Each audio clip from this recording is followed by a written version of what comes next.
নমস্কাৰ বন্ধু বান্ধৱীসকল, আপোনালোকলৈ পুনৰ এটা ভিডিঅ' আগবঢ়াই দিছোঁ। আশা কৰোঁ আপোনালোকে সাদৰেৰে আদৰি ল'ব বুলি।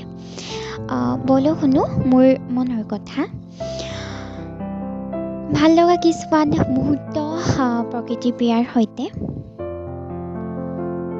সকলোৰে মনবোৰ একে নহয়ও, তথাপি সকলো মানুহৰে একোখনকৈ হৃদয় থাকে। ঠিক তেনেকৈ মোৰোতো এখন হৃদয় আছে, কিন্তু মোক জানো বুজি পাবা? মোক বুজি পাবলৈ হাজাৰ বাৰ তুমি চেষ্টা নকৰা কিয়? হয়তো তুমি জয়ী নহবা। মনৰ মাজত পুহি ৰাখিছো এটা বিৰাট ডাঙৰ সপোন, কিন্তু ব্যক্ত কৰোঁ কেনেকৈ কোৱা?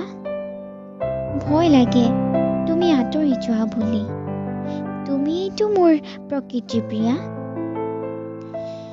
তোমাৰ মৌসনা মিঠা মাতত মই গলিবলৈ ধৰো, পাহৰি যাওঁ সেই সপোনটোৰ কথা।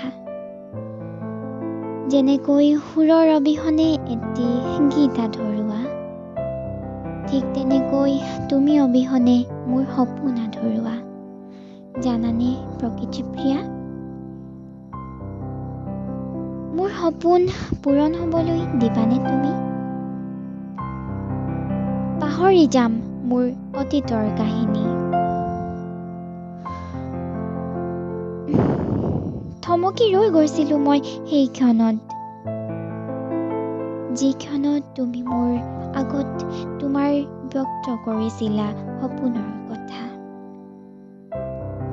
পটকৈ চক খাই সাৰ পাই গলো আৰু ভাবিলো পুনৰ মোৰোতো এটা সপোন আছে, তাক বাস্তৱত স্থান দিয়াটোতো মোৰেই কৰ্তব্য, নহয়নে প্ৰকৃতি প্ৰিয়া? তুমিয়েইতো মোৰ প্ৰকৃতি প্ৰিয়া। কিছুমান ভাল লগা মুহূৰ্ত আপোনালোকে শুনি আনন্দ পালে বুলি আশা কৰিলোঁ। বেলেগ এটা ভিডিঅ'ত লগ পাম বুলি আশা থাকিল। Bye bye.